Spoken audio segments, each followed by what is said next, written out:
Welcome to Occupations, the podcast, where we discuss what it's like to hold specific jobs. Occupations is brought to you by lotsofmaps.com, where you fulfill your vintage map gifting needs. Visit lotsofmaps.com. Hi again, Andy Jagelinzer here, and welcome to Occupations, the podcast.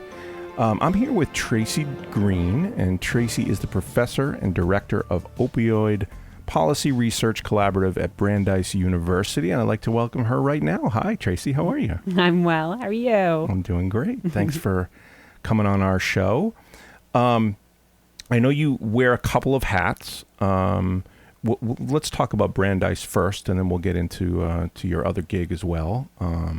But I want to talk about what it is that you do. That's what we do here on Occupations, and your job and what it entails, and how you got into it, and you know what your day-to-day is like. So tell me a little bit about how would you describe this to somebody, what you do in just a couple of words. I usually start with that I'm a public health scientist, and with intrigue, I kind of dive a little more deeply and say that I'm an epidemiologist. That usually lands people at thinking about either you study skin, or lately because of COVID, they're like, oh, COVID-19 and the pandemic. So as an epidemiologist, we look at trends and patterns in disease and try to see ways to try to either prevent or slow disease progression. So it's really a lot of heavy statistics, but with human eyes and thinking about the politics and the history and the culture and the community at the same time, so you can do good. So that was more than just a few words. I got to be honest. Sorry about But that's okay. That really kind of encapsulates it all, because you're right. The first thing I think of is skin. You're absolutely right. It's the first thing I think of. It makes sense. So, you're a professor and a director. So are you teaching, first of all, at Brandeis? So are you actually teaching students? So this fall will be my first opportunity to be teaching. So I'm excited to be doing that with some of the doctoral level students at the Heller School for Social Policy and Management. Awesome. I did teach before when I was at Yale as a graduate student, and my first and favorite students were the fifth graders that I tutored when I was a high school student myself, and tutored the fifth grade. Long division was my absolute favorite. That's where it all began. Wow. And certainly math is a big part of any science. We all know that. So kids, work on your math is what we're saying. So you are about to teach, which is great. And I'm assuming you do a ton of research. That's probably like 99.8% of what I do. And for me, research is only useful if it can be applied. I'm at a point in my life and my career that I can't put time into questions that are either frivolous or that don't have an end in sight or don't have a direct application to the community. And especially, as someone who looks at and studies opioids and drugs and some of the challenges with the drug epidemic that we have, it's not, it's really useful and thrilling to be part of solutions, and not as always like describing things that are turning sour or that aren't going to go anywhere. So my research is focused on things that are promising or have promise, and applications that have hope. So that's my goal. Well, and certainly opioids are in the headlines a lot over the last really 8 or 10 years. We've been seeing a lot about certainly an epidemic. I challenge anyone to tell me they don't know somebody who's been affected by opioids in one way or another. So it's certainly something that is top of mind for a lot of us. And thank you for working as hard as you do to try to solve the issues that we have in front of us. Tell me a little bit about how you first got involved. So what was the point where you said, this is the direction I want to go as far as opioids? Now, I imagine science was always a big thing for you growing up, or at least math was a big thing for you growing up. But when did you see science research as your future? I am the child of two musicians, a music teacher and a professional studio musician for movies and television. And I grew up in Los Angeles, but I was surrounded by art and science, and the art and science kind of dance that sometimes happens, and really thinking very creatively about what you can do as an artist and as an activist. I think that was the other big thing. I grew up being both interested in writing and political action, being involved with investigative journalism, and really thinking about formulating opinions. And I loved debate. I loved mysteries. I loved to find out the story and solving the puzzle and kind of learning the answers, getting to not necessarily what's right, but learning about the process and being part of like solving things. I had no idea what public health was. I had no idea about epidemiology. I knew I was good at math, but I was interested in political activism, and I wanted to study international relations. And but pulling everything together, I realized, both the opportunity of public health is to use science and math in ways that are applied and that are meaningful to keep people healthy and safe. I knew I did not do well with individual care. So a medical doctor pathway was not a very respectful and dignified pathway. But I thought at a level of populations of people and place and time and history and culture. And that felt like something that was more what I was good at, thinking kind of interdisciplinarily, and but also being part of a team. I really liked that science was, if you're right, you're right together. If you're wrong together. If you fall down, you fall down together. And so that's how it's been really fun to build that over my career, but also to recognize, like, I like teams. I like math. I like helping people. And I like working for the underdog and finding justice in that. So, but starting with the drug-related interests and pathway, I grew up in Los Angeles, lots of urban problems, and not necessarily at my doorstep, but very much in my world. And you couldn't help but cross paths with a lot of gang-related violence and drug-related violence and a lot of social injustices that were happening all around me. A number of my friends early on as teenagers were experimenting, as many teenagers do, but also getting hurt and realizing like why were they getting hurt and how could I help them? And I think over time, I got more interested in thinking about drugs as something that we could change and that you could be part of to see how it was affecting different communities and how you might be able to change that. So when I started to date, met some friends and some partners along the way that were heavily involved in drugs, but also I saw that their relationship with drugs changed. Sometimes this was non-problematic and it could be a really good time. Take and help people think about the world in a different way and open up experiences for people at really formative times in your life, but could also be really harmful too. And so the relationship with the drug rather than the drug itself was the thing that I sort of really wanted to learn more and think about a lot more. But the injustices of the drug war and the drug policies were, as a younger or a rising adult, I guess, is what you start to look around and sort of think about why, as a white woman and experimenting with something, I'm not going to have trouble, but someone with a different color skin or in a different part of the city might have a very different set of consequences.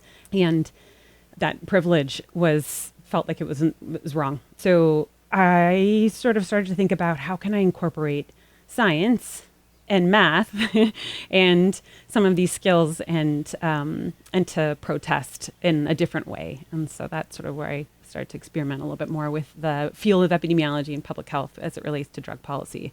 There were some really amazing people along the way who showed me that was a place where I could spend my career.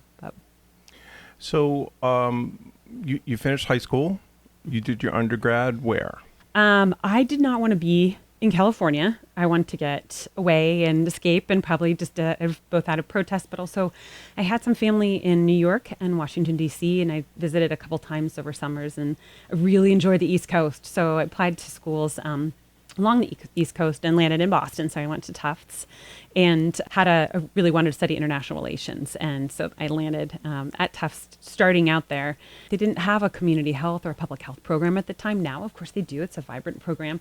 But that math pathway, I actually applied to the engineering school at the same time and started down the idea of like, maybe I'll be an engineer as well as engineering degree and similar in public health and international relations, in international public health work or something like this. But I quickly realized that engineering wasn't for me. Okay. Yeah. And so you finished Tufts. Had you started to see your pathway at all, or no? Was there something in you or people that you have met along the way that sort of said, you should try this, or you should get involved with this? Yeah. So part of my political activism at the end of my high school career, once I had wheels in LA, that's everything. I got really involved with AIDS Project Los Angeles, and the HIV epidemic was the epidemic of my youth, and really thinking about the grand injustices of HIV transmission. So I used to skip school to lobby for HIV-related healthcare bills and different things, and really met some truly amazing people who were really suffering, but who were fighting to the death. And we did a lot of really amazing things together. But I was also a high school student. So I carried that activism with me into Tufts and continued to stay involved with a Boston area AIDS service organization that was doing, Boston's an amazing place for so many progressive actions, and especially in social justices righted in this city. So that HIV pathway was another one that I continued to be involved with. That brought me into great contact with people at Tufts who were doing work in public health, and that was sort of how that pathway ended up. But I still didn't know what epidemiology and public health was until I graduated. And I graduated a year early, and I really wanted to get to doing things. I wanted to dive in, and I got a position as a research assistant at a company in West Concord called Caro Research. And there met some other research assistants who were also interested in this thing called public health. And they did the fascinating field of pharmacoepidemiology and pharmacoeconomics, which is like cost effectiveness of fill in the blank. At the time, they were focused mostly on heart health and diabetes and other areas of health that I wasn't particularly interested in. But I loved the idea of applied, like helping people with these decisions and policies and systems that were informed by that. And they were all epidemiologists. And that was how I was like, yes, that's what I can do. Maybe not in this particular field, maybe not with this particular set of problems, but these are my people. And that's the title you need. That was it. Yeah. So okay, we had a fun, most everybody had been, were Canadian or had been educated in Canada at McGill University. And one summer we went up for a week at McGill of learning about pharmacoepidemiology and pharmacoeconomics. And I sat in my future department, and it was really amazing. And I loved Montreal. I loved being in another country, being in a different space, stepping out of your skin and sort of learning how other people thought about public health. And so I did my master's degree at the subsequent year there. Did you have to do a minor in hockey? That was essential. I assume that everything revolves around hockey. So McGill is a great school, obviously. So that's where you got your chops to really kind of become an epidemiologist. And I learned the trade. I learned the science. I learned how to fight for and advocate for myself as someone who was trying to learn something. The Canadian and the European systems are very different systems of education than the American system. And I learned a lot of respect for the approach of public health there. Most of my colleagues were medical doctors or other highly trained medical professionals. Their vision of public health is one of like a civil servant. And in this case, it was really exciting. There were a lot of people who would come from all over the country as physicians, surgeons, nurses, working in all different fields to learn about epidemiology. And there I was, like the lone American, learning about what was happening and how it was different. And I had a project that we were asked to focus on hepatitis C. And again, I was still all about HIV. I was like, I'm going to study HIV and be a public health epidemiologist in HIV. And we had a project at Santé Publique at the Montreal Public Health Department. And I was paired up with a small group of other colleagues who were looking at hepatitis C. And I was like, what is hepatitis C? Like, I think it's related to HIV, but learned about it. And it was really affecting people who were injecting drugs. And I met a wonderful one, Catherine Hankins, who became one of my first mentors in this field, and she led the HIV women's health cohort, a large study all across Canada of women with HIV, and she had helped build the first needle exchange in all of North America, Cactus Montreal, and also was really involved with the sex worker union and some of the sex worker rights efforts. And my mind was completely blown by everything that was happening in Canada, and learning about harm reduction and learning about empowering people who use drugs and people who are affected by the social ills and challenges, and empowering them to be involved in research and empowering the teams to really listen. So everything I learned from then on was totally devoted to people who inject drugs and people who are using drugs, and how HIV was, at the time, HIV was very much affecting people who were injecting, but could be, hugely impacted by providing access to sterile materials. And that was where everything kind of changed. And so let me ask you this. So you were in Canada at the time. Were the Canadians more open about this policy than the Americans were at the time? Or was the same kind of work being done here around the same time? No, I was there, unfortunately, during the Bush administration, and there was a very strong criticism around harm reduction. Even when I came back, I really worried for my ability to get a job. Not because I had come with a Canadian degree, but because I was working in harm reduction. I will tell you that my master's thesis was to explore the willingness to use a supervised injection facility in Montreal, and worked with collected survey data from 250 people who inject drugs in public places in Montreal, and worked with that team to understand if there was a supervised injection facility, is what we called it at the time. Now we call them overdose prevention sites, and there are 80 of them across Canada at the time. My study in 2000 and 2001 envisioned this and asked, like, if we build it, would you come, and what would it look like, and what would it be like? Based on that, Catherine Hankins was invited for Health Canada to be part of a committee to look at for Canada and perhaps trial a supervised injection facility. And she looked at her calendar and she's like, I can't commit to this, but I think you should go.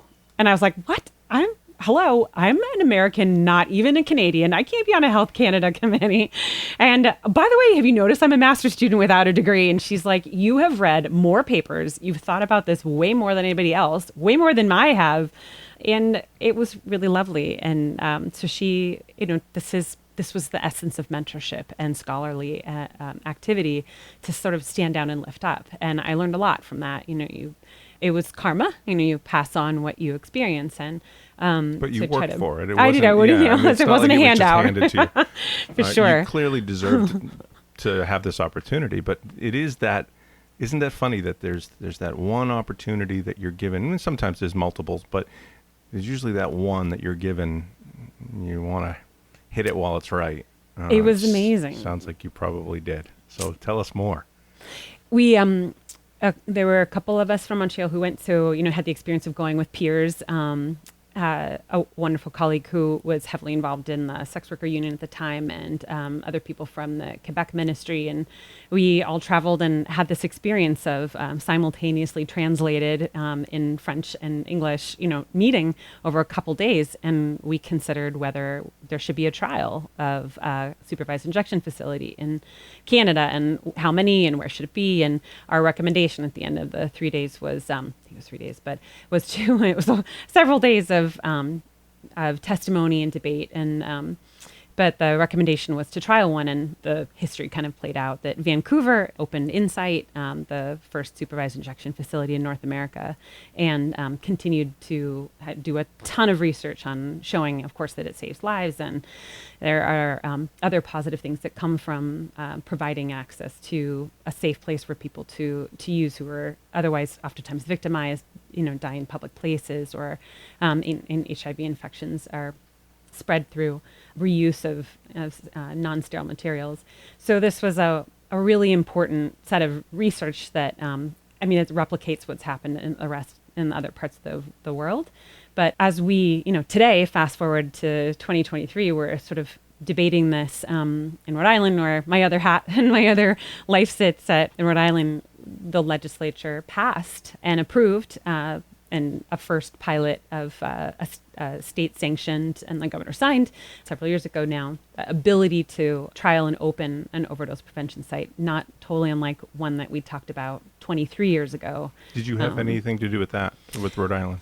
Well, I'm assuming you had some part to play? It's a huge endeavor. There are many people. I was certainly not at the helm, but contributing for sure over the years. We tried it a number of different times, but this time it was really this time around it was really the community and fentanyl being, bringing us all to our knees of really it's time to think about other additional solutions. And, it's really thrilling to see this same idea coming forth. And, obviously there's one in New York, a couple in New York, as well as, we're entertaining this in current legislation being debated in Massachusetts. And we have a leadership who are really much more supportive than we've ever had environment. So as a scientist, this isn't like the main thing that I do right now, but I realize whenever we collect data in a place, my mind is attuned to the things that would make a consumption space an option for a municipality and what kind of data would be helpful. And we try to then include it, collect it, and then present it back and share it back so that if the community wants to act on it, they have data to help support and bring that forward either to, the mayor or the state legislature or whatever. But that is the essence of data, right? And that's to be used, right? Okay, so you graduate from McGill. Yes. And then what happens? Well, in between there was 9/11, and it became so many complex feelings about that one. But I will say, going back and forth over the border became more of a chore. And so when I came back and was in Boston sort of for good, I was like, I think it's time to find a job in the States. And that was challenging, partially, as I sort of mentioned, like if my thesis, which was on my resume, was offensive at any point for any of the employers, it usually inspired some questions. But I really lucked out. I had a quick call from someone who was really interested in my CV and didn't mind that I had a Canadian degree because it's hard in Boston. There's usually a preference for American universities and of certain types and otherwise, but really lovely connection. And I worked I was offered a job and worked as a biostatistician, which is the other side of epidemiology, the more hardcore statistical aspects. But I was trained in both. So at a company called Inflection that has two X's, Inflection, also the inflection point, but fascinating and kind of only in Massachusetts, behavioral health technology company. And they did NIH funded or National Institutes of Health funded research grants using technology. They were a small business and they created interventions. Most of the people working there were clinical psychologists working in addiction and addiction behavioral interventions, and everything from alcohol to depression to sexually transmitted infections and sort of adolescent health, HIV, and but a lot in the opioid area, and pain medication was a huge topic of interest for helping using technology. I mean, this was like everything from there was like the CD-ROM versions of things. There was Palm Pilot interventions and websites that had Flash. It was really cutting edge stuff at the time.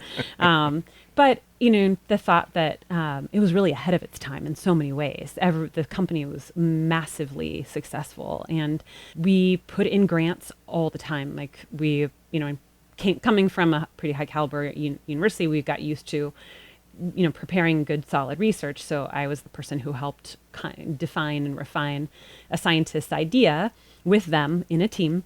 But they were always in these topic areas.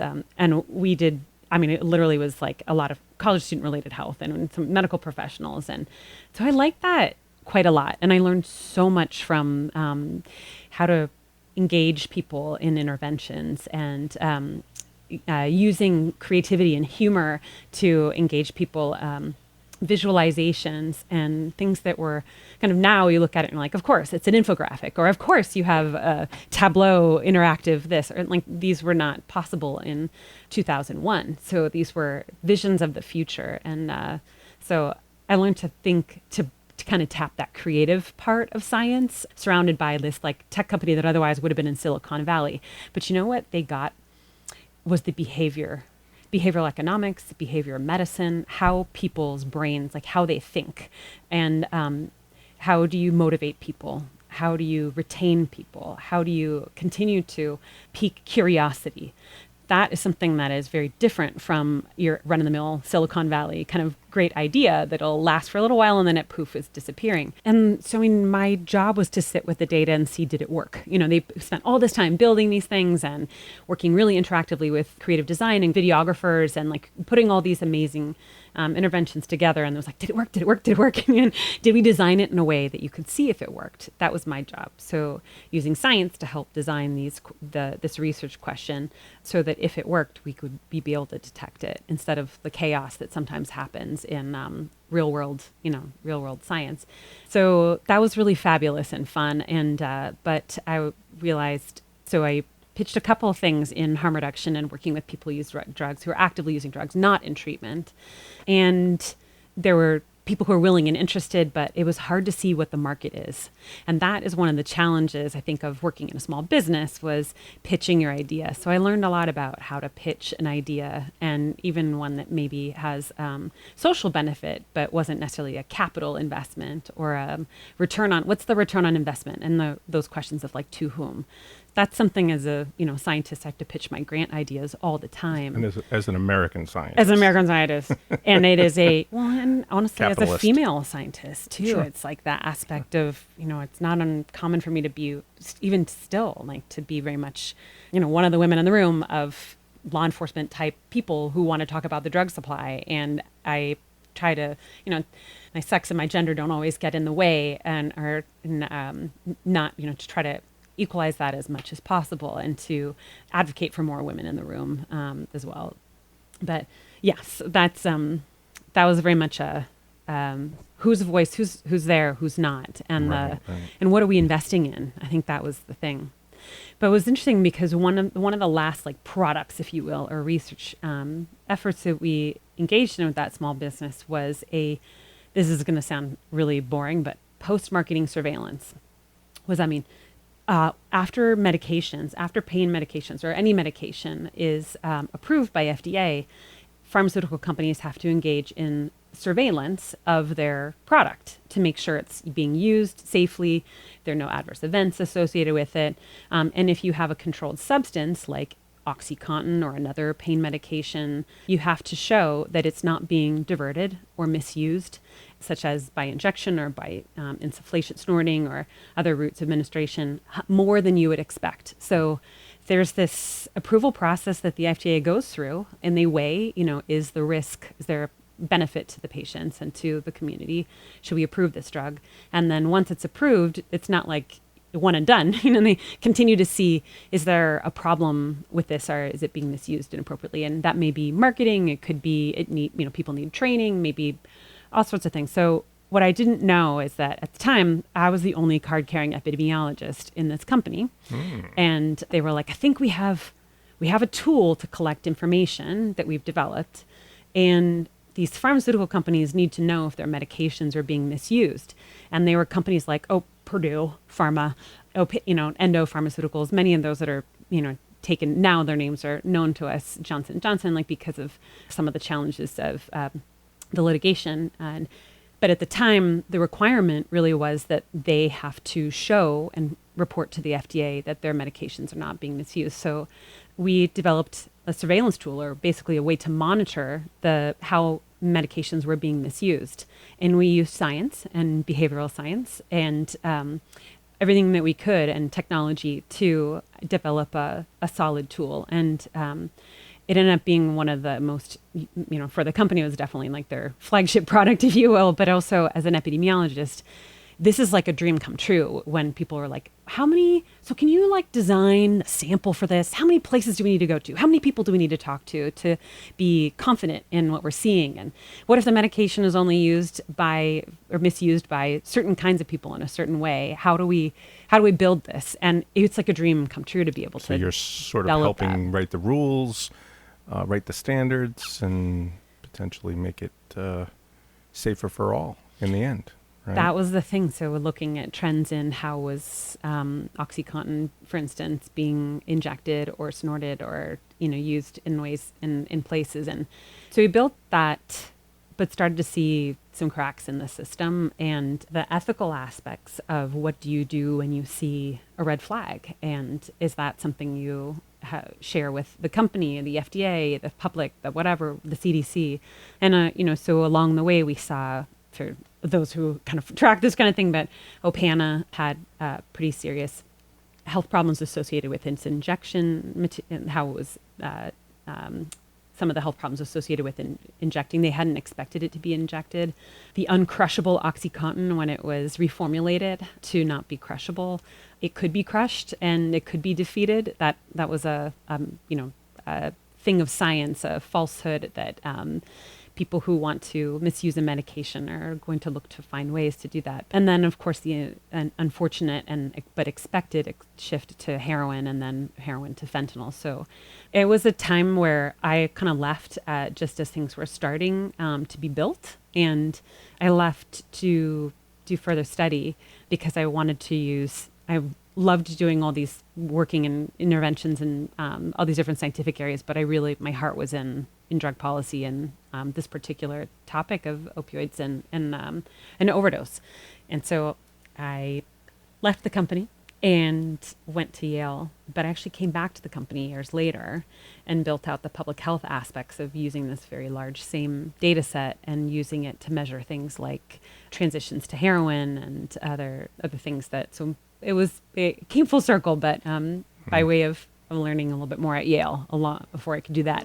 Lotsofmaps.com. Vintage, local, national, and world maps for an affordable price.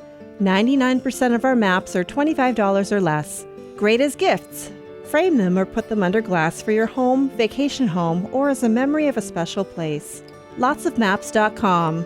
So what did you learn at Yale? Well, first of all, it was clear that if even in a small company full of wonderful PhDs and PsyDs, people with doctoral degrees, that my master's degree was not going to cut it if I wanted to have the kind of impact I wanted to have, and the thirst for knowledge that I had, and the activism that I really wanted to do. So the, air quote, meal ticket was, you have to do this and you have to do it the best you possibly can. So I applied to a bunch of colleges and universities for PhD programs, and Yale was wonderful. And it was, close enough by that I could be close to my husband at the time, but also had a wonderful program in HIV and drug-related researchers that were doing amazing things.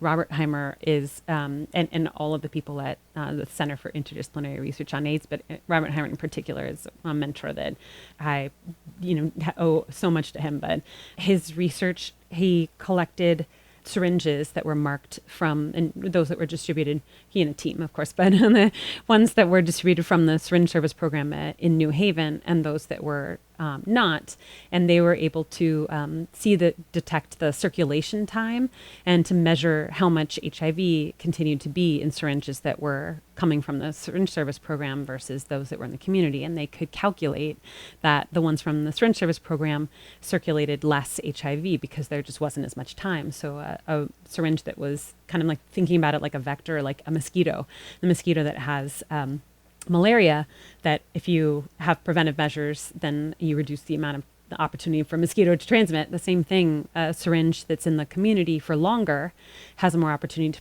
to infect more people with HIV. So it's a very it was elegant, it was simple, and I was like, I want to be that kind of scientist. I want to think about how do I do that kind of impactful work. So that's where I spent my time. But my path took me down to overdose rather than HIV in the end. And then what led you to Brandeis? After getting my degree and kind of focusing on my side gig, if you will, was going to the medical examiner's office in Connecticut. And at that time, I saw that we were doing a service in some ways because we didn't know what was happening with pain medication challenges. And we had hints of it in the lay press, but the medical examiner's office had all the data that we needed. It just wasn't formulated in a way that public health could see the problem. And for lots of political reasons, things were kind of defunded, if you will. That was heavy pharmaceutical industry influence to defund every aspect, so we didn't see a problem. So, but you're a PhD student, so I could go and spend some quality time. So I went every week for the entirety of my degree. So this was several years of going to the medical examiner's office, and I reviewed about 11,000 overdose cases in doing that, and could see the trends that were starting. So use the statistics to sort of see some of those trends and call it for what it was. And but after I left, I was like, there's so much that we are not doing in this topic. Like it felt like the injustice piece, the political activism piece, with data, we could change things. So I started to write grants when I came to Rhode Island Hospital and Brown, and started writing grants in this area. And lo and behold, things started getting funded and funded and funded. So that caught the attention of the health department in Rhode Island, because they knew that something was happening with injuries, but they didn't know what was happening with poisonings. So shedding that light on that, it was not just, yes, poisonings is the larger, what we call it, but overdose was the drive. And once we started to realize this was like the leading cause of injury, death in the state, and the politicians and our state leadership in Rhode Island started to shift. It was slower in other states, and Rhode Island was small, and I really loved the idea of that I could call the Attorney General up, I could call the governor's office up, I could call the health department up. It's a wonderful place to have an impact. And I was connected to a lot of other researchers working in the prison, and so kind of a whole health kind of look at all the social pieces that were coming together. Like, if we're going to change overdose, we have to change the way that how we incarcerate. We have to think about treatment. We need to open up pharmacies. We need to open up and reduce the arresting of individuals who are using drugs, and shift our relationship with people who are at risk of overdose. And so that in Rhode Island inspired me to do a lot more. So sort of been nonstop on research and the policy since. But Brandeis was kind of along the way. I spent more time in Massachusetts afterwards. I went to BMC and worked at Boston Medical Center at the injury center there, and BU School of Public Health. And then after that, landed at Brandeis to lead the Opioid Policy Research Collaborative. Most of my work continues to be in overdose and naloxone access. So these are Narcan, if people talk about this. We're able to do things like get Narcan into the pharmacies across the country, and to show that providing Narcan in prisons for people who, as they are released from prison, will help reduce their risk of death. But other aspects of like treatment and different ways that we might be able to keep people alive long enough so that they can experience less harm in their life, engage with their families, be part of the community that very much loves and wants them to be there. But we have a lot of clouded laws and a lot of ill-informed approaches. That leads me to your job itself. So let's talk about what it is you do. We get a ballpark understanding, maybe a little more than a ballpark understanding of what the long-term goals are, and what's your day-to-day like. Well, and let's talk about Brandeis. Yeah. We haven't touched on Rhode Island yet, but let's just talk about at Brandeis. What is your day-to-day? You're doing research. Are you physically doing research? Are you directing others to do it, or are you right in there with them doing the research? Are you running numbers? What are you doing? I do kind of all of the above. So I feel really strongly that any data collection that we do, so there's the kind of data collection I like to do still is very much engaged with people in the community. And so we call it sort of primary data collection, where we actively create the questions. We do surveys and interviews, focus groups, and other ways of collecting the information. So I tend to like to both direct that, but also be part of it. And then we have teams of people who are managing the project, and research assistants and other outreach partners and stuff in the field. And field, I usually mean like our communities across Massachusetts and Rhode Island. And so the majority of that work is with people who are actively using drugs and the community partner programs like the service providers, but also the doctors, nurses, pharmacists who may be interacting with people who use drugs. Lately, over the past 5 or so years, I've been working with the Centers for Disease Control and Prevention and an initiative called the Overdose Response Strategy.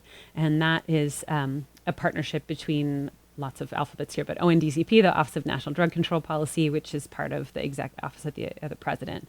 And they have a kind of very law enforcement, kind of strategic law enforcement approach. And they realize that they sit on all these data. Like in general, law enforcement sits on a lot of data. A lot of it can be extremely helpful for public health. And CDC leadership kind of recognized that, as did some really thoughtful leaders like Michael Botticelli, who led in Massachusetts before he led ONDCP. But under these like visionaries, they realized public health and public safety should have better partnerships.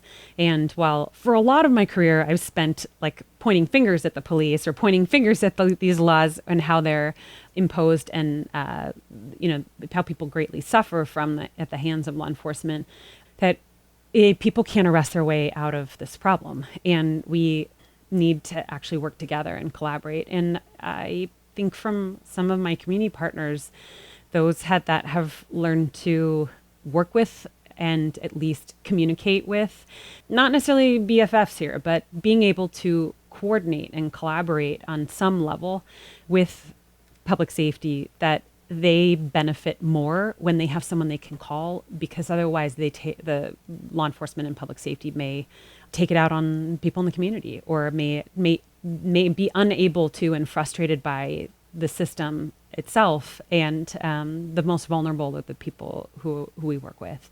So that kind of collaboration has been the secret sauce of a lot of what I've seen in Massachusetts and in other places. And again, we're not like talking about like, it's often a thumb war. Who's on top? Is it public health and harm reduction, or is it public safety in this regard? But uniquely, I think learning how to talk with the government, learning how to talk with leadership, learning how to talk with politicians, and learning how to talk with law enforcement became something that was very central to what I needed and wanted to do. And I saw that was a role for scientists to be able to translate really to one another. Sometimes that's also the media, but Sure. but most importantly, to kind of nudge things along and get people to stay, to come to the table and stay at the table, just even if all you're going to do is listen. And then kind of seeing the kinds of tools that public health has that could be, public health has often an obligation to share lots of transparency. Lots of that transparency is not usually what ends up happening in law enforcement. So figuring out where's the scaffold, where can there be sharing of information? And where can there be collaboration? So through that process, a lot of my day-to-day is finding those places and then filling and connecting those dots with science.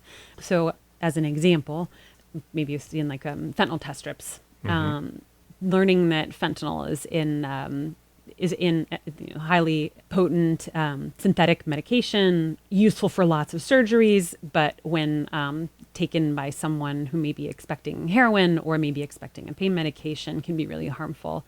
And a little goes a long way. But for detection of fentanyl is something that was always in the hands of law enforcement, either forensic laboratories, crime labs, or special kits that law enforcement would have in the back of their trucks. These were tools, as we started to realize, that public health didn't have, community members didn't have. No one actually had other than law enforcement, and they'd had it for a good long time. So liberating those tools and putting them in the hands of people who use drugs, people who work with people who use drugs, to have change the conversation, to engage and empower people to make different choices, where they use, how much they use, who they use with, what happens before, during, after. Those are all critical to whether people are going to survive their use or if it's even harmful. So a tool like a fentanyl test strip was one of the things that I worked on to help build the science behind and to show that lay people could use this, that it was successfully detecting fentanyl in drug samples.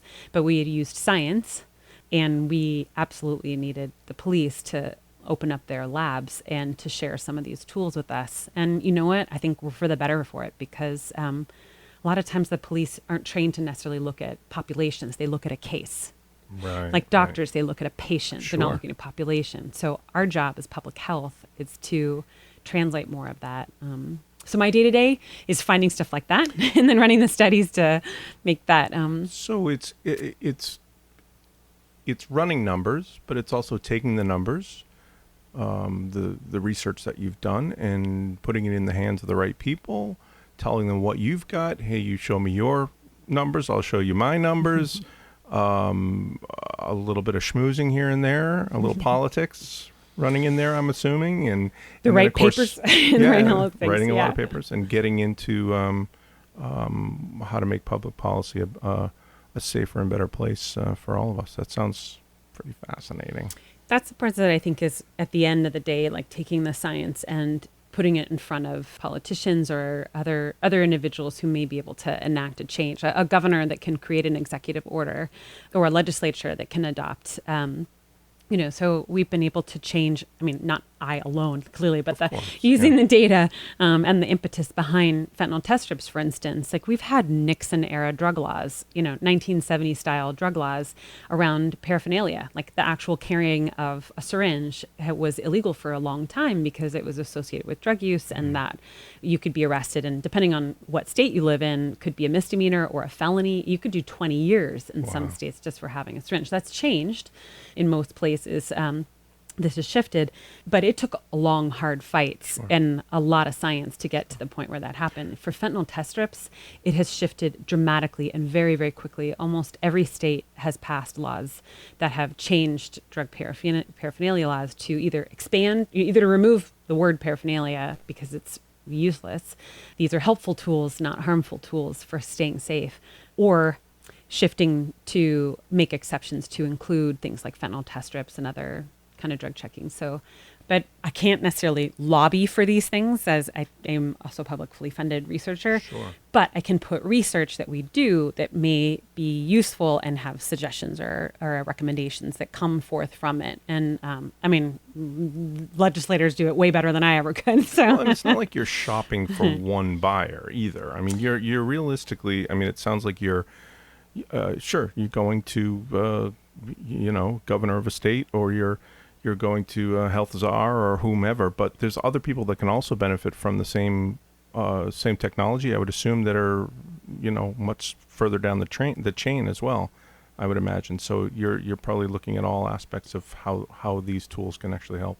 Yeah, I think, and I think from that, way back in the day when I was working for that technology company, really thinking about what kind of information do people respond to, what kinds of messages are really impactful, and in what form. So it's kind of the strategy of, now I don't have, it's like anything else, sort of, I guess with age and having skinned your knees a couple of times, you realize like the right way to, or a little bit better way to do it, maybe not the right way, but yes, putting information in front of, it's always this risk, though, as a scientist, because this has been a time of fake science and concerns about data, lies on damn lies, statistics and otherwise that could be twisted.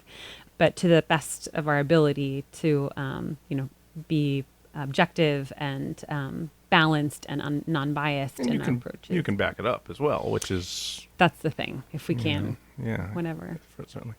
One thing I like to talk about on this podcast is passion. Mm-hmm. When it comes to certain occupations, certain people get very passionate about what they do. I can see it in your eyes that you absolutely love what you do, and that you are passionate to the core about helping solve this problem. I assume you agree with that statement. Yes, although maybe there is absolute passion on this topic and in this field. I think that kind of realizing how much we can do, I think as humans, and also, that,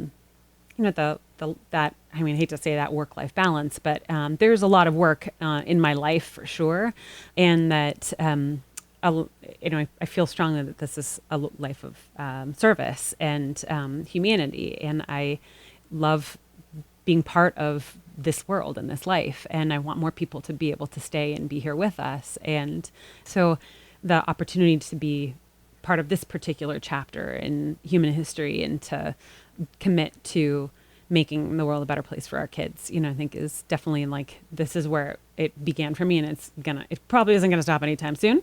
And I enjoy it very much, but the sort of stories of hope are kind of what keeps it going, really. Yeah, and I imagine there's dark days.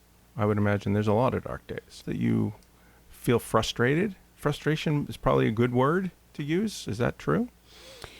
Yes, I think the good thing is there are fewer of those than not. So to make it all, if there wasn't hope, I couldn't do it. And you're on the right side of the. Yes, I like to think so. You're not working in the jungles trying to come up with a better drug. You're on the right side of the whole thing. But at the same time, there must be frustration at times. There's been a lot. There's so much loss, and to the point, the kind of work that I try to very much to do and have been devoted to is very much in a community empowerment and engaged model. So we have as much work in the community. So we have deep relationships with our organizations, with our community partners, and when they are under so much pressure, and the workforce on behavioral health but especially on harm reduction is just taken a huge toll. Not just way before the pandemic,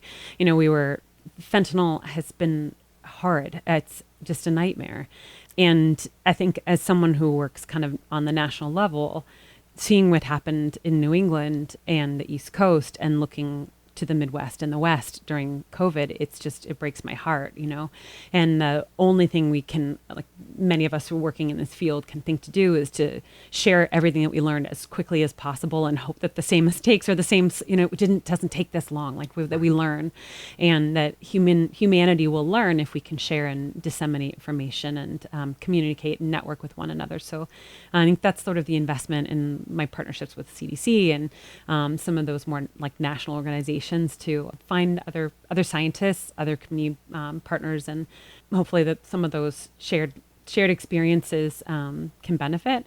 And then really kind of looking to properly mourn when we lose friends, family, staff, and instead of doing that really in quietude and alone, to lift up their lives and really be able to celebrate the lives that were lived and tell their stories. And for a long time, we couldn't do that. So even as scientists, being able to share some of this information with one another, it would be something you wouldn't talk about because you don't want so-and-so's institution to find out this happened or that happened. And it's really, at this point, we're human and we're all surrounded by, every life has been touched in this country at this point. So at least having a chance to be able to talk about and be together, but also to find the steps forward together and forgive ourselves. So you're dealing with drugs as a general field, but also overdose. Have you had any personal experience with pain, with having to use painkillers or to going down a road? I'm not asking for your drug history as much as I'm just thinking. You must at least know people that have gone through that cycle of painkillers and potentially, getting hooked on something they wish they hadn't. Do you have any experience with that? Yeah, too many. I had my fair share of experimentation and exploration with substances, but I had a very unfortunate injury when I was in my late 20s, and that back injury really landed me in a pretty catatonic state. I couldn't sit for a long time. I couldn't stand for a long time. I was in constant pain. And it happened right when I was doing my degree, and I thought my world was just crumbling around me. I was in doctor's appointments all the time. I couldn't pay attention, and it just was extreme pain interference. And being at the age I was recently married. I was like, I'm not gonna have children. I can't function like this. Everything was just was a deep depression, and the first medical professional that I spoke with at the time after the injury, suggested a path of like heavy surgery that was absolutely going to change my life. And I was not ready for that. And it felt like there was no hope. And my husband really pushed me to use science and explore my other options and not, and demand another approach. So that did land me at a pain clinic around the New Haven area. And I left with medication, but other things too. I was really lucky in that regard that it wasn't just medication, but some pain medication, some physical therapy, some other suggestions on different things I could do to try to heal, but that it was going to be a long road. And that surgery wasn't the first place to start. So I made that it was a long haul. It was a long 2 years of recovery and rehabilitation, but I absolutely benefited from pain medication to make that possible. And it was breathtaking to have your pain relieved in that way. And I cannot say that I did it all through non-pharmacological therapies. It was absolutely pain medication that helped, in addition to other things, having good support, having a partner who was really behind me, having constant motivation that I wanted to finish my degree. I wanted to finish this, be in this life. And I wanted to run again. I wanted to be part of just a mobile human race, but they were really dark times. And I can see how the depression and, with more of a reliance on the medications, I finished that part of my degree and I started at the medical examiner's office, and it was case after case after case that looked just like me. And it was really humbling that I somehow had made it through this gauntlet of pain and come out on the other end. And, what was it that separated me, but for the grace of God, from the cases that I was reviewing? And it was kind of really both centering, but also a way for me to kind of channel and connect with the people that they weren't just cases, they were people. And they were people like me. Not always, but in a lot of instances, there were cases that were, and people who were lost and clearly way too early. So that was it was profound. And I think for considering that it was amongst all of this other big questions about what do I want to do with my life, it was really centering for this is what I need to do. And eye-opening, I'm sure. Lotsofmaps.com. Vintage, local, national, and world maps for an affordable price. 99% of our maps are $25 or less. Great as gifts. Frame them or put them under glass for your home, vacation home, or as a memory of a special place. Lotsofmaps.com. Work-family balance. It sounds like you got a lot going on, lady. I know you're married. You got 2 children. And I know your job must be pretty demanding of your time. And it's an unusual job. And you've got children. You work in a job where you're dealing with illegal drugs in some cases, legal drugs in some cases, death, overdose. Help me out with this list. I mean, it's not pretty. What do you tell your family? What do you tell your kids? How do you balance your life? I know that's several questions, but how do you balance that? I try to be as much of an open book as I can, recognizing my kids they're a little older now, and I think they're starting to learn a little bit more about the world around them. So at times it's been a little bit more simplified that it's public health, or that I work as a scientist, and that their understanding of when I'm at a university is sort of where things have kind of stopped. But part of I do usually the mornings with the kids and help them get to school. My husband's teaching and already at that time, but so we have time in the morning and we listen to the news every morning and talk about the world and kind of answer questions that they have. And every once in a while, there's something that is related to the work that I do. And every once in a while, I blow my lid, and and they are really attentive to this, and I think have woven together what it is that I do. And every once in a while, I try to make a point of, it wasn't all that long ago that we had a really serious crisis of encampments on the Mass and Cass area in Boston. And one of the solutions at the time was to remove everybody and put them into the Suffolk County Jail, because there was plenty of room at the jail for people who were living on the street there and in their tents. And I flipped out. Could not contain my upsetness at this solution. And I was like, I want to learn more about what's happening here and try and do something to reflect what the stories and understand what nuance and what we could do to have different outcome here. And I've subsequently done 2 different studies down there. I have a 3rd one going right now, and I've been able to reflect that back to the city, the health, public health, local public health, and other leadership in the area to shape. And sometimes that's just to reflect what's going on, and sometimes it's to help encourage different directions. But I try to reflect that back to and remind them, like when it comes up in the news, I can say, oh, my study's going on in this way, and we're going to share this with the city this month or this week, to kind of try to model to them to be part of an active part of their world. And then that's sort of how you can use science to do that. So I try to model that whenever I can, because it can get really complex otherwise. And I let kind of the news has a lot of horror and death, destruction, fear, and otherwise. But if I can put a spin of like, we're working on it, if there's not a solution, but we're working on it, that we can, be part of this. But I really try as a family member and a mom to not have work on the weekends. It's really hard. But to keep the distance and protect the family time. And all right, I'm going to have you look into your crystal ball. Back when you were at McGill, you came up with a beautiful idea to supervised injection facility. Yeah. Supervised injection facilities. That was pretty cutting edge, good thinking. There must be other things on the horizon that are in the future potentially that you see as helpful to your fight. I know currently 988 is a phone number that is being passed out and used to folks that need help, not necessarily with drugs only, with any kind of issues.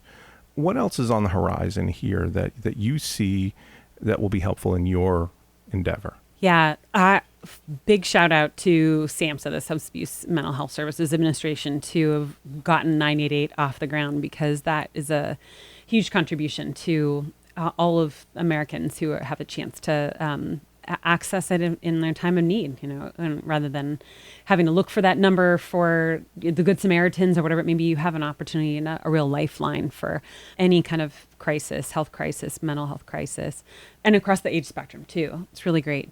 And at least for the work that I do, we're not separated mind and body.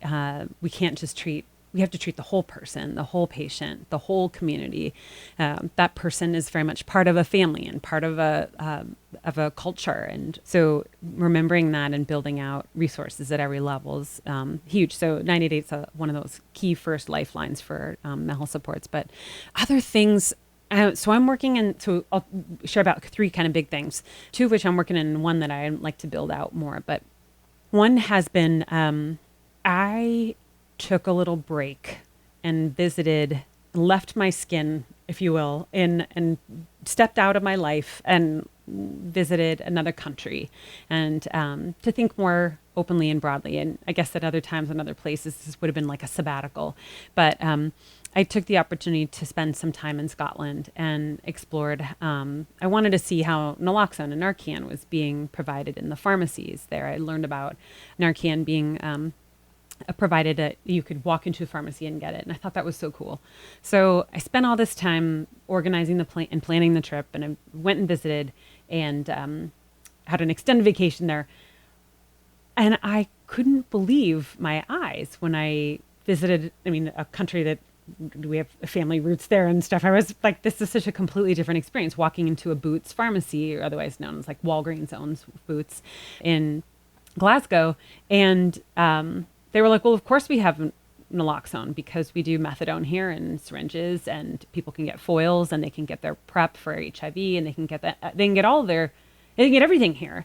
And I just blew my mind. Like, it just was one of many things for people who use drugs. It was such an open door for an incredibly otherwise stigmatized condition, that you could access it in a very open space. And, I sat and I visited a half dozen pharmacies, and it didn't really matter if it was a chain or a independent, if you will, kind of pharmacy, but mom and pop. But everybody who came, sure enough, there are people who are regularly injecting heroin. They came in, get a dose of methadone, they check in, how are you doing? Do you need any refill on your antibiotic or whatever? And then it was like a full healthcare experience. And I thought it was so liberating, and it just blew my mind. And I came back and I was like, I feel like we're doing this piece of our workforce is being underutilized. We aren't thinking about our community in a way that is more integrated. And at the time, being in Rhode Island, the home of CVS, we had a couple partnerships that we could optimize. And so I kind of began a wonderful set of research studies thinking about the pharmacy as a public health partner, especially for harm reduction. Pharmacies, you probably know, they sell non-prescription syringes, so sterile syringes. When a syringe service program closes at 5 o'clock on the weekends or at nights, people can still walk in and get a 10-pack of syringes in Massachusetts and most states in the country. That's huge for HIV prevention. So my vision was, what if we could do that for Narcan and have that access? So we did some research and built that out to help change some laws. And voila, it's one aspect of one of not the only ways to get naloxone in the community. My vision would be, and kind of extended from there, was what if we could get treatment access at that point? And it would be amazing if it were like holistically all kinds of treatment for stigmatizing conditions, but especially for opioid use disorder, where we need so much more buprenorphine or Suboxone, if you will, going out in the community. And even now, there's injectable medications that you could have a pharmacist administer. We've got most of our vaccines for COVID-19 at pharmacies. So the highly trained professionals in the healthcare profession that we're not partnering with for a huge need. And most Americans live like 5 miles or less from a pharmacy. So, and I've done some research in this area, and the work we've been doing really shows that people use these community pharmacies to start medication, that different people who are not going to currently access treatment find it more accessible. Their uptake is good. They stay in the community pharmacies, that it's accessible and fits their lifestyle, and they don't have to wait for an appointment or have to cancel again because the doctor's not there, or they go on vacation or whatever. That making the system work for the patient rather than the patient having to work for the system. So my big first crystal ball would be like to build that out more. And so a month ago, the state of Nevada passed a law to allow for exactly what we did in our study, which was for pharmacists to provide access to medications for opioid use disorder in all the pharmacies in Nevada. So this is a super exciting, and more states, I think, hopefully will come on board. But, a shift for what happens if you could really just walk in and access care instead of having to go to the emergency department or get arrested or, have to jump through 1 billion in health insurance hoops at a clinic, or going to a clinic in that part of town or that place. Like, it would be great if we had all of that, we have that, but we had it at health centers too, and pharmacies and these other touch points. So that would be a first big crystal ball, changing how we access. The second one I'm working on is super exciting, but is kind of an extension of the fentanyl test strips. We learned that fentanyl test strips are awesome, but they only tell you absence or presence of fentanyl. And the drug supply is way more complex than that. There are both additives that, people expect and those that they don't expect.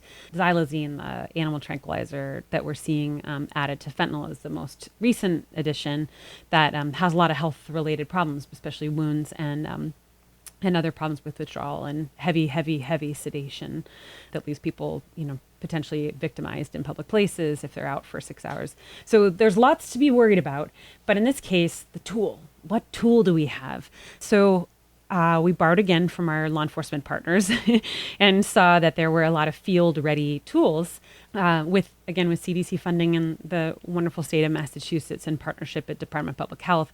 They've built out with our partnership overseeing the project, but we have 15 sites around Massachusetts where people can come and bring their remnant drug They can bring a used material, a package, a once-used cooker, or something like a cotton, or a small package that has any remnant drug in it, and they can provide that for testing. And that's anonymous. It is free, totally accessible to, I cannot tell you how many family members, how many clinicians, how many people in the community we come into contact with for the course of our research, but really it's in partnership with a lot of those community organizations that are regularly in contact with people, and they're all driven to know what is in these drugs we're actually using.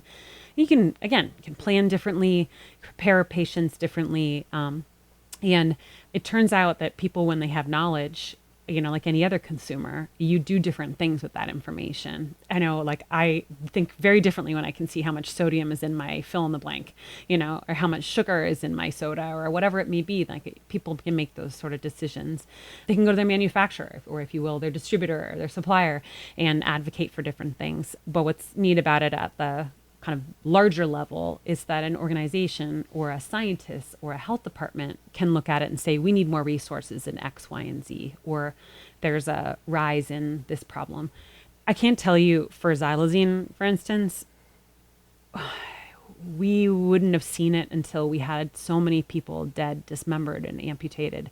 And it's only because we have drug checking that we saw that it was here in the Bay State, to the extent that it was. So you were able to jump on that a little earlier in the game. Earlier, but we are lucky in Massachusetts, and there are a lot of unlucky states. So my crystal ball would be to have this model expand to as many places as we can sustain and we can support, and that we have a whole strategy that empowers people to know what's in their drugs, because it is about consumer safety. But you're describing that same tool to be used in several different ways, which I assume most of your tools are, where it helps the individual to understand what it is that they're ingesting. But you're also suggesting that you can now find out whether there's an oncoming health crisis. I guess similar to COVID, when they were looking at the wastewater, right? Exactly. Sort of same idea, where you can see what's coming potentially and adjust accordingly. We have other tools. I mean, in truth, like my early days of the medical examiner's office, that research, what I learned was we do look to the bloods and the other specimens from a decedent to know what was in their body at the time they died, but it was to solve and answer one question: what caused this death? And when you sum all of those cases, you see the general trends. But unfortunately, that tells you what happened at the time of death, not necessarily what was in the drug. So someone who used alcohol in the morning, then maybe did a line of Coke, and then came down from that with a line of fentanyl. The fentanyl is the thing that killed them, not the alcohol, the cocaine, and the fentanyl over the course of the day. But the results would say, oh, they were using polysubstances. They weren't using 3 substances at the time. It was one substance that was lethal. So our chance to kind of know what's in both what really was causal, but also looking to what do we prevent? And time and time again, when we look at the drug supply, we have a better chance to understand and kind of think about things differently. The only bad thing with this approach is that a supply-based approach is sort of like what Nixon would have used, what other people would have used to kind of empower and build bigger walls and lots more guns. The key piece is that this is a public health approach to the supply. It's actually a harm reduction approach to the supply.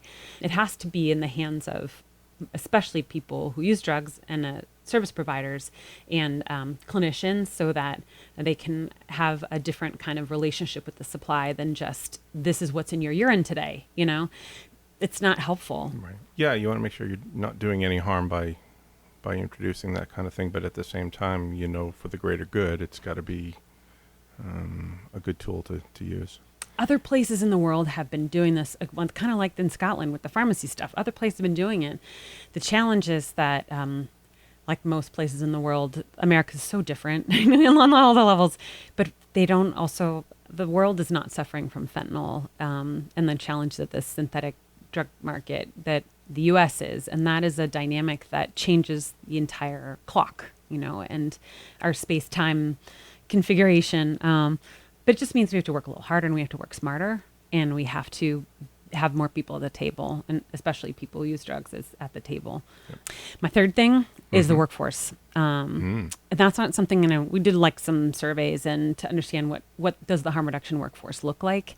But I think this is an evolving area of both the field being imbued with more people working in it, especially more peer-based and alternatively educated, if you will, people who are very much need to be compensated and cared for, and have the kind of benefits that a lot of people who are engaged in more traditional employer environments, that they're not subjected to like per diem or hourly rate without kind of benefits, and that instead we have a workforce that is really rich. And so I think there's opportunity to do a lot of really exciting things on that front, and standardizing it, but also empowering people with certifications and training. And I mean, maybe because I'm sitting in an institution of learning, but I think it's a chance to give a level of professionalism and economic power, but also political power to, and we've seen this with like community health workers and other more unionization that has happened across the country. And maybe unions aren't the only solution, but having a way to kind of be counted and to be part of this larger process means we have a chance to invest in it. So I like the idea of both kind of investing and building out the workforce in harm reduction, because we have, much like, thinking to the pharmacists, like we have a serious workforce challenge in healthcare in general, and we need more people at the table to help us because it's critical for our species. But so that being said, is it a growing field? Yes, just absolutely. not as fast as you'd like it to be, I would assume. But well, and I think we've sort of talked a lot about it. It's like it's a hard place to be, and so. That is the unique aspect that working in, as a scientist, I'm not looking around and necessarily seeing my colleagues always annually dying. But like for a lot of people in this particular workforce, it is not uncommon, especially overdose, but other, health problems that are conflating, and we're losing people too soon. So, but knowing that is part of what happens with the workforce, this particular workforce needs support. It's like you don't have cancer nurses who don't also have a behavioral health support system as well. Like people in this field have a constitution that is unbelievable. They are superhuman in many ways, but even they need a break, and Absolutely. They need to be able to check in. Like we're seeing with teachers and other human services interaction fields. This is a really important part of being a good outreach worker, being a good teacher, being a good nurse, being able to. So I think that's part of the revolution. I'm glad to be part of it. Your original passion was HIV and AIDS. You still involved in one way or another in that endeavor as well? Absolutely. And I had a lightning bolt experience in 2017. One of my first efforts with community people who use drugs in Massachusetts. We did what was called a rapid assessment, and we called them thereafter RACs, rapid assessment of consumer knowledge, the consumer, people who use drugs, and their knowledge. And we working with the state, we looked at the map and we're like, there seemed to be we don't know a lot of what's happening in Lowell right now. And it seems like we think there's some Narcan going out. We're not totally sure. There seems to be people are talking about drug use problem up there. Maybe we should learn about it. It was early in fentanyl in 2017. And we started to ask some questions and go up and prepare for doing some surveys. We got our approval from our ethics boards and started out, and my team was comprised from some colleagues at Northeastern and UMass Lowell at the time, and I was at Boston Medical Center, and some of my more senior colleagues were people that I'd learned from being in the field for HIV related work. But for a good long time, small break here, but for a good long time, we've made some awesome fucking progress on HIV, especially in this country. Like for HIV that's injection driven, like we've reduced transmissions dramatically until Indiana, which was again access to sterile syringes, but we didn't have outbreaks like the ways that we were seeing with HIV. So it was really a pat on our back that we have medications that work, we have preventive medications, we have after exposure medications. Staying on the medications was the key. And so we really were kind of like not that we're done here, but we've made some serious progress. So when we walked into Lowell and we started talking with people who were using drugs there, it was unbelievable, like what was happening. And we did not know that we had stumbled into an HIV outbreak that was like nothing we had seen in the Massachusetts for, decades plus. We had 250 people with HIV cases after it was all said and done. And all the case tracing had been done by epidemiologists, not me, but at the state, by the state and local health departments. And they were linked to, we had numerous CDC investigations, which I was, again, excited to be part of and build that skill set, but also would like to see what was happening here. And at the time, people were like, what is it that's happening? And they're like, it's fentanyl, and there's no syringe access, and there's no Narcan. And like, of course you have HIV outbreak and a ton of people dying and no help. And so we were, that was a very short period of time, but we were able to collect enough data, reflect that back to the community. And it was I'll never forget it. It was one of those storied days where we presented the results in a community meeting at the time, a Brazilian church that was already, they provided food and meals for families in the area.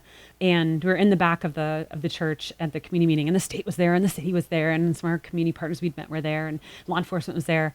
And we shared what we found and our recommendation to consider opening, this place really needs better access to clean syringes, or sterile syringes rather, and better access to naloxone.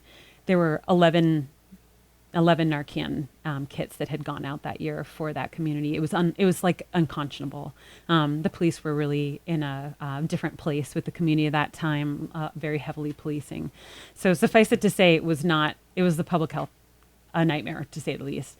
We presented this information back, and the lovely woman who was hosting, Jamie Dillon, raised her hand and she said, well, why don't we open a syringe service program here?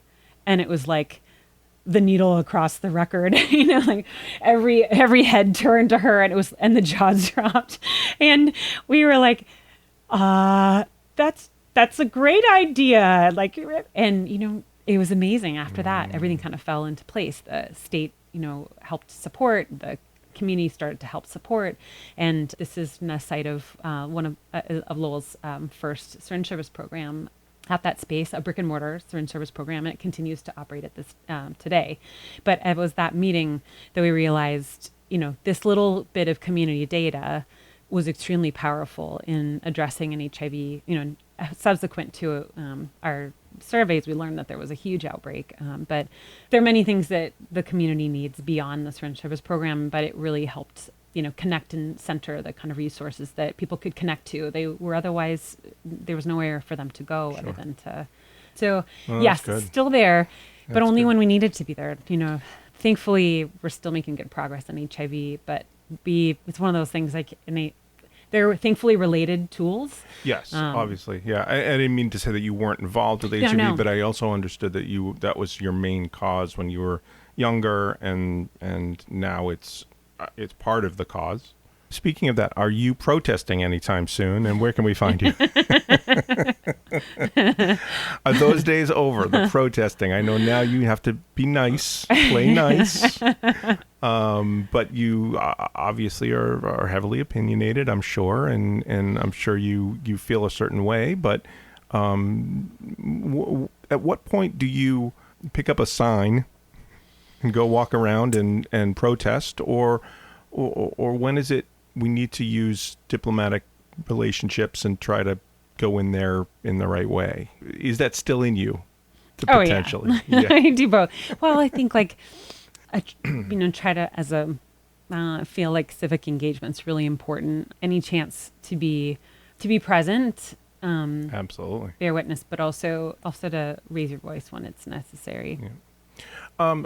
Tell me a little something about advice to folks that might want to go down a similar path, not necessarily the exact path, but I mean, obviously the main thing that I'm taking away from your history is schooling, and lots of it, but also great opportunities and great mentors and being in the right place at the right time probably didn't hurt either. Obviously, science in itself, school is a big part of that. What's the step that you would recommend, to a young person that would like to get involved with research or science or data in that regard? What's your advice to that person? Yeah, I think there's a large movement for like citizen science and lots of really cool opportunities to be part of citizen science activities all over, like different disciplines. And so that's something really worthwhile. I think volunteering is huge, and being able to connect with other people and explain to other people, and that volunteerism is something that I look for in all of the people that I hire to bring onto the team, and a willingness to be and an openness to try new things, which I know seems like a small thing, but it's actually huge to get out and explore the world. And then I think back to like the opportunities when, people offered up like, well, why don't you do this? To really give yourself a chance to fail, failing is part of learning. And, I could have, there were plenty of opportunities for me to fail. I failed plenty of opportunities times along the way, but even those it's worthwhile to kind of stretch a little bit and try those chances. And on the education part, it's tricky. I think for being a kind of professor, there's really no two ways to cut that track. Like you have to like. Yeah, but I'm even thinking just someone who's not as high up as you, but someone who could do some research, or someone that could play a role, whether it's a small part or not. Maybe they're not even education might not even be the factor there. Maybe it's the passion to play some sort of role in what you're doing. Yeah. I think finding that passion, finding that what makes you get excited about knowing the answer to, or being part of something. I think for an early job that I really enjoyed was actually being a census enumerator. I'm showing my age, but in 2000, and based on where you live, I was assigned to Cambridge, Massachusetts was where I was living, and I knocked on every door in my if you will, precinct, couple mile radius, and I met all kinds of people, and I learned how to talk to people and get them to open the door, and that was my job. But it was collecting data according to a certain way, but also meeting people. And so even small opportunities like that, you're going to learn. I think, to say this to anybody, that my dad always really encouraged, like, no matter what you do, to try to find a way to learn something from it, and to go in with that attitude. You're going to learn how to deal with difficult people, or you're going to learn how to build the best spreadsheet, or you're going to learn how to but having that kind of goal in mind, no matter what it is you're doing. And then that sort of sets you up well for a career. The other thing I learned from him as a professional musician who also rebuilt old Rolls-Royce and Bentleys as a side gig, and sold real estate, and was at home with us as, shuffling us around sometimes.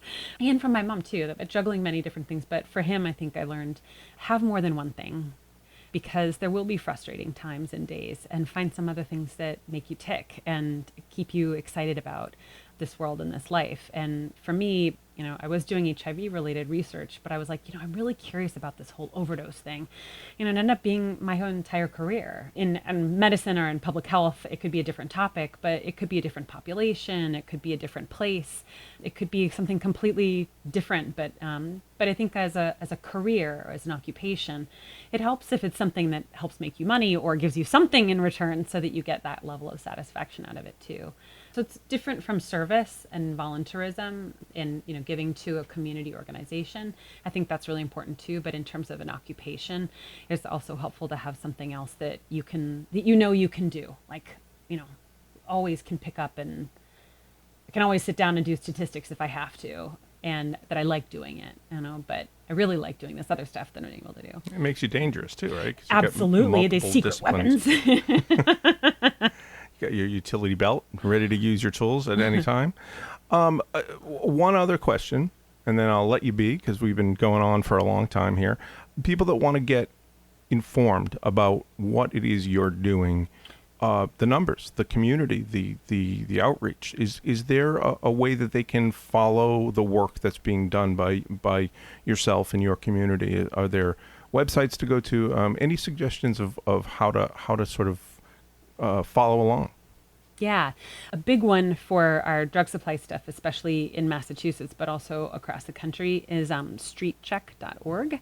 Is an interactive website, and we have all of our kind of drug supply data that we aggregate on that. And you can totally reach out to and see some of the kind of examples. And then at the Opioid Policy Research Collaborative website for at Brandeis are some of the other kind of featured things that we're doing. And then hopefully, if people can absolutely reach out to me and individually, I'm happy to talk or point some directions or welcome. And I imagine that is there something on those websites that might give us a chance to see how we could help, whether it's going out to protest, going out to voice our opinions about changing policies and things like that. Is there information on that as well? On the Opioid Policy Research Collaborative website, there's definitely some resources. And I think on Street Check, it's definitely more of if you wanted to submit a sample for it to be tested, or it's a little bit more wayfinding for people who might be looking to use those resources or use the data to understand what's happening in your community. But feel free to reach out. I'm not short on ideas or ways to help or get involved too. But it is real. I think that this is a health problem. The opioid crisis is huge, and not being a medical professional, but or mental health professional, I should say even. But there's so many good resources out there, especially for in the moment, but also you're not alone. That's for sure. Traci Green, thank you so much for being on Occupations.